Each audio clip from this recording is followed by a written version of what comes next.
어제 말씀에서 우리는 큰 음녀, 큰 성 바벨론이 멸망함으로 말미암아서 땅의 왕들, 또한 땅의 상인들, 또한 바다의 그 여러 사람들, 결국 경제적으로, 또한 정치적으로, 또한 직업의 안정성을 그러한 모든 사람들, 바벨론에게 의지하였던 그러한 여러 부류의 사람들, 그러한 사람들이 애통하고 슬퍼하며 애곡을 부르는 말씀을 보았습니다. 그 크고 견고하였던 바벨론이 결코 무너질 수 없을 것이라 생각하였으나 그러나 바벨론은 한순간 한시간에 멸망하였다라는 게 그들의 고백이었었죠. 바벨론이 멸망해서 한순간에 멸망하였다. 한시간에 멸망하였다라고 그들이 고백하였던 것처럼 진짜 바벨론은 그렇게 멸망하였습니다. 멸망할 것을 우리에게 알려주었습니다. 오늘 그 21절서부터 24절까지의 말씀도 또한 이 바벨론의 멸망에 대하여서 말씀합니다. 근데 한 가지의 그러한 모습을 가지고 우리에게 알려주고 있죠. 그것은 한 힘센 천사가 큰 맷돌 같은 돌을 들어서 바다에 던지는 그러한 환상의 모습이었습니다. 이스라엘의 그 맷돌은 우리가 이렇게 돌리는 그러한 맷돌 같이 그러한 맷돌이 아니고 정말 굉장히 큽니다. 사람이 이렇게 손으로 다 돌릴 수 있는 게 아니라 짐승이 돌리거나 그래야 될 정도로 다 큰 진짜의 돌을 가지고 맷돌이 되어 있는데 그 힘센 천사가 그 큰 맷돌을 바다에 들어서 던지게 되면 아무리 큰 맷돌이라 할지라도 일단 바다 안에 들어가면 어떻게 됩니까? 전혀 보이지 않죠. 그것처럼 큰 성 바벨론도 이같이 바다에 던져진 것처럼 비참하게 던져서 결코 보이지 아니할 것이다라고 말씀하고 있습니다. 결코 보이지 아니라 바벨론의 그러한 멸망이 결코 보이지 않고 기억되지도 않고 이러한 비참한 멸망일 것이다라고 알려줍니다. 그 비참한 그 멸망의 모습이 무엇입니까? 그 뒤에 말씀에 보게 되면 22절, 23절 말씀을 보면 그 바벨론에는 이것도 없고 저것도 없고 이러한 것들을 이야기합니다. 첫 번째 무엇이 없다라고 이야기하냐면 검은 곳 하는 자와 풍류하는 자와 퉁소 부는 자와 나팔 부는 자들의 소리가 결코 다시 내 안에서 들리지 아니하고 이러한 음악 소리들, 여러 가지 문화적인 것들, 예술적인 것들이 더 이상 없을 것이라는 겁니다. 바벨론에는.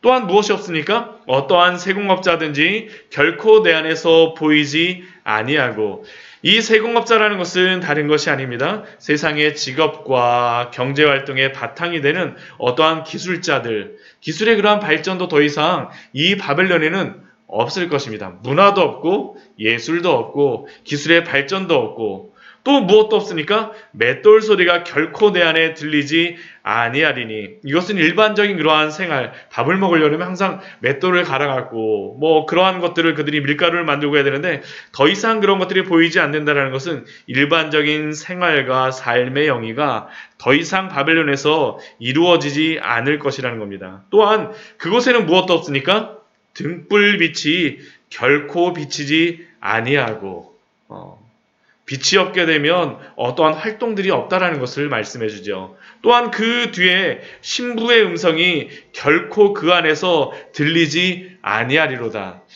결혼식을 가야지 어떠한 사람의 관계들, 어떤 관계들을 나타내는 건데 어떤 가장 사회의 기초적인 그러한 결혼, 가정도 더 이상 없을 것이라는 겁니다. 결국 이 말씀은 무엇입니까? 이것은 큰 성 바벨론의 멸망은 이 세상의 모든 것들, 예술, 문화, 경제, 정치, 사회 등 모든 멸망이 이루어지고 그 최후의 심판 이후에 이 마지막 심판 이후에는 더 이상 이러한 것들은 없다라는 겁니다. 없다.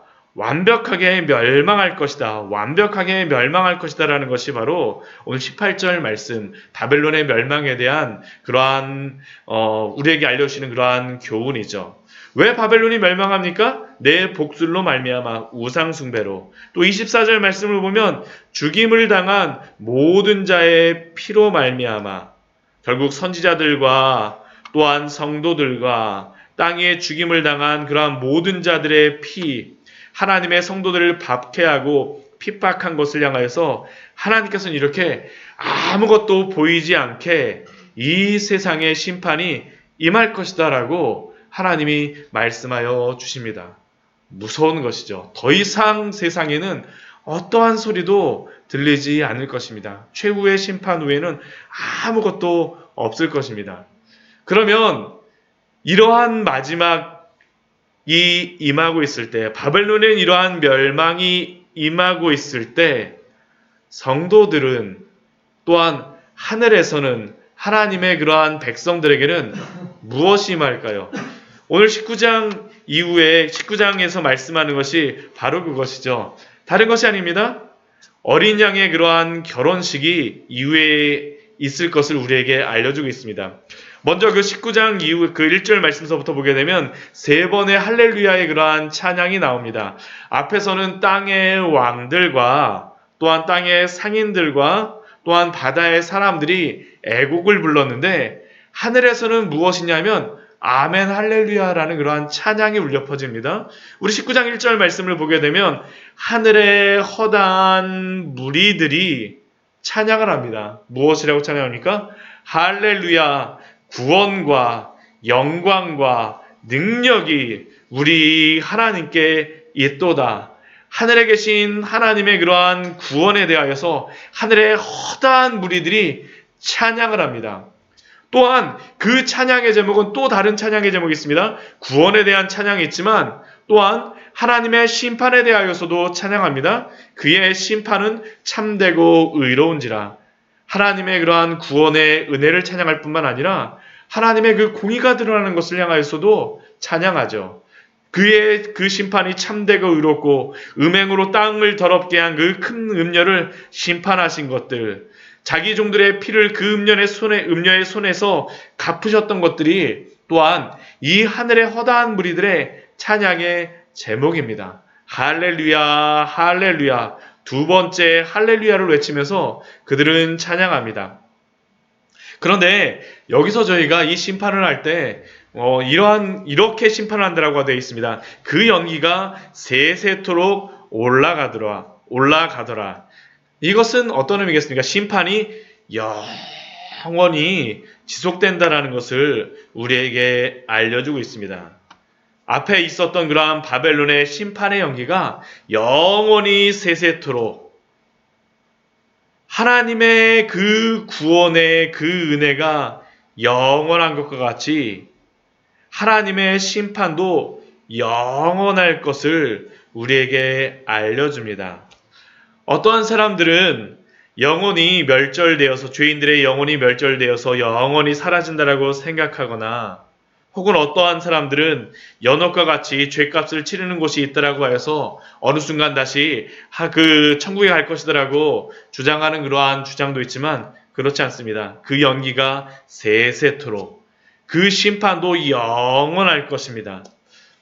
또한 우리 4절의 말씀에서는 4절과 5절 이후의 말씀에서는 또 24장 동안 네 생물이 찬양을 합니다. 우리가 앞에서 보았던 하나님의 그 보좌 주변에 있었던 24장도와 네 생물이 보좌에 앉으신 하나님께 경배하여서 아멘 할렐루야 또 찬양을 하죠. 네. 아멘 할렐루야 찬양을 하는 그 24장도와 네 생물의 그러한 모습들. 또한 5절 말씀에서는 하나님의 종들이 찬양을 합니다. 보좌에서 음성이 나서 이르되 하나님의 종들 곧 그를 경외하는 너희들아 작은 자나 큰 자나 다 우리 하나님께 찬송하라 하더라. 다 찬송하라고 외칩니다. 무슨 찬송? 그 찬송의 소리가 어떻습니까? 허다한 무리의 음성과 같고 많은 물소리와 같고 큰 우레소리와 같은 소리로 이르되 할렐루야 주 우리 하나님 곧 전능하신 이가 통치하시도다. 하나님이 통치하시도다라고 찬양합니다. 그러면서 또한 무엇이 일어나냐면 어린 양의 혼인잔치가 이루어지는 것이죠.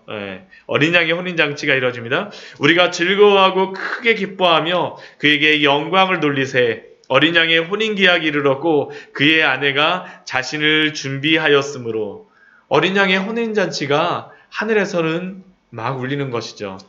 그 땅에서는 큰 성 바벨론의 그러한 심판이 임하고 있지만 하늘에서는 어린 양의 혼인잔치가 있을 것임을 우리에게 알려줍니다.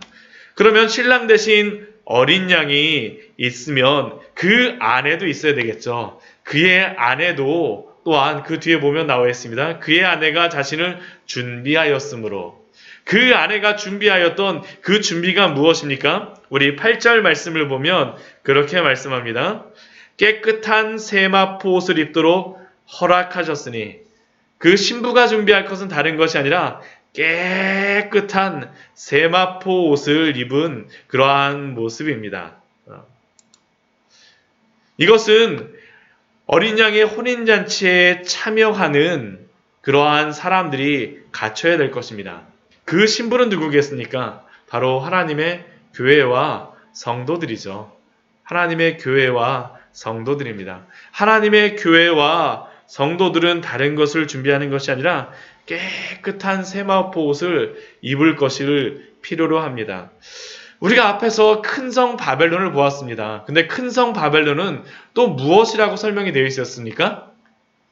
큰 음녀로서 이야기하였었죠. 큰 음녀가 땅에서 멸망하고 있는데 하나님의 성도들, 하나님의 교회는 어떻습니까? 세마포 옷을 입고 어린 양의 혼인잔치에 참여하여서 그 잔치 자리에 아내가 되어 있는 겁니다. 얼마나 웅장한 모습입니까?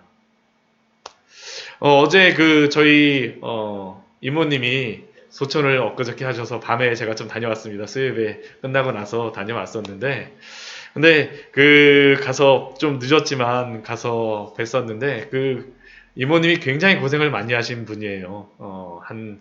예전에 뭐 동대문에서 의류 사업을 하시다가 좀 잘 안 되시고 나서 굉장히 고생을 많이 하셨었는데, 근데 저한테 한 1년 전쯤에 그때는 말씀하셨던 게 무엇이었냐면 너가 목회자가 돼서 너무나도 감사하다고, 치매 기운이 좀 있으셨었는데 너무나도 감사하다 그러고, 내가 항상 기도를 하는데 사업이 그렇게 되고 나서 항상 기도를 했던 것이 무엇이냐면 우리 나라를 위해서 항상 기도했어, 그렇게 얘기하고, 또 사업은 내가 안 됐지만 그때 처음에 거기 가고 마음이 너무 힘들었었는데 하나님이 그 나라를 위해서 기도하라는 그러한 마음을 주시더라 하면서 너를 위해서도 기도할게, 그렇게 하셨던 그러한 목소리가 지금도 들리는 것 같더라고요. 그 앞에 가서 있었는데, 근데 그 모습, 이 땅에서는 마지막에 제가 뵀을 때에는 치매 기운도 있으시고 암도 있으시고 그래서 좀 고생하셨었지만 그 사진의 모습은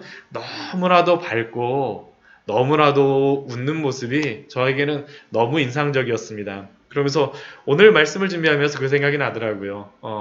이모님께서 이 땅에서는 많은 고난도 당하고 또한 여러 가지 고생도 하셨지만, 그러나 하나님 나라에서 세마포 옷을 입고 또한 기뻐하며 계실 것이다 라는 그러한 생각을 하면서 오늘 말씀을 또한 준비하였었습니다. 바로 이것이죠. 하나님의 그러한 성도들은 깨끗한 세마포 옷을 입고 하나님의 나라를 갈 것을 향하여서 소망하지 않습니까? 그 세마포 옷, 그것은 무엇입니까? 그러한 환난과 고난 가운데에서도 옳은 행실, 하나님의 그 말씀에 따라 순종하며 살아가는 그러한 행실들, 또한 이 세마포옷은 그것만 아닙니다. 성도들의 옳은 행실이라고 이야기하지만 여기에는 두 가지를 이야기하죠. 첫 번째는 예수 그리스도로 인하여서 옷 입은 의롭게 하여 주신 그 옷, 예수 그리스도로 옷 입는 것.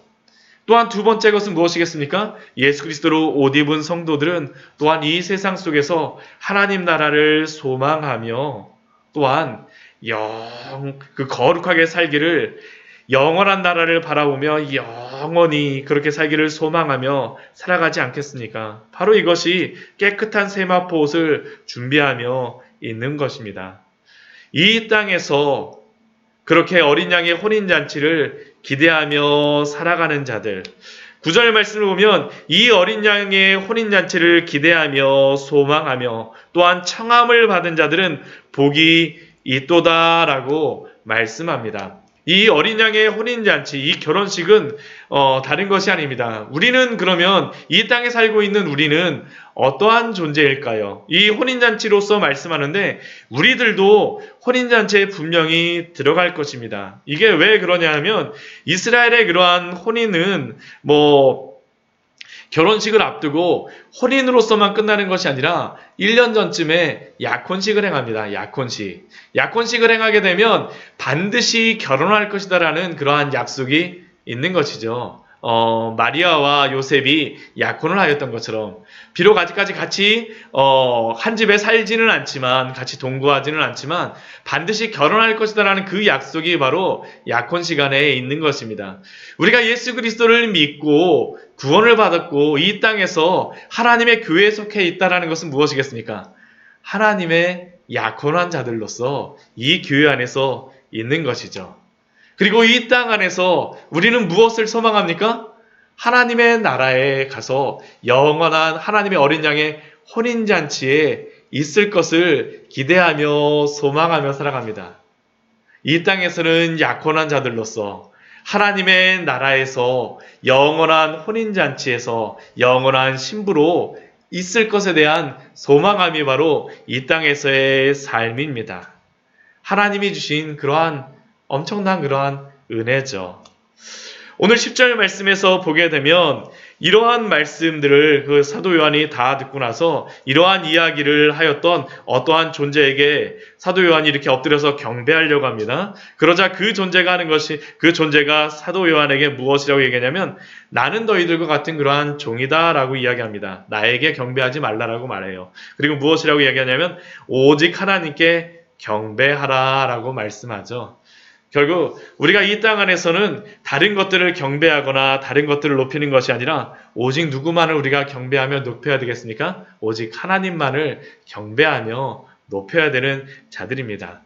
말씀을 정리하도록 하겠습니다. 오늘 말씀은 이 땅 아래에서 마지막 때에 큰 성 바벨론, 큰 음녀가 멸망받을 때 그러나 하늘에서는 하나님의 그 성도들의 그러한 혼인잔치, 어린 양의 혼인잔치가 있을 것임을 우리에게 분명히 말씀하여 주고 있습니다.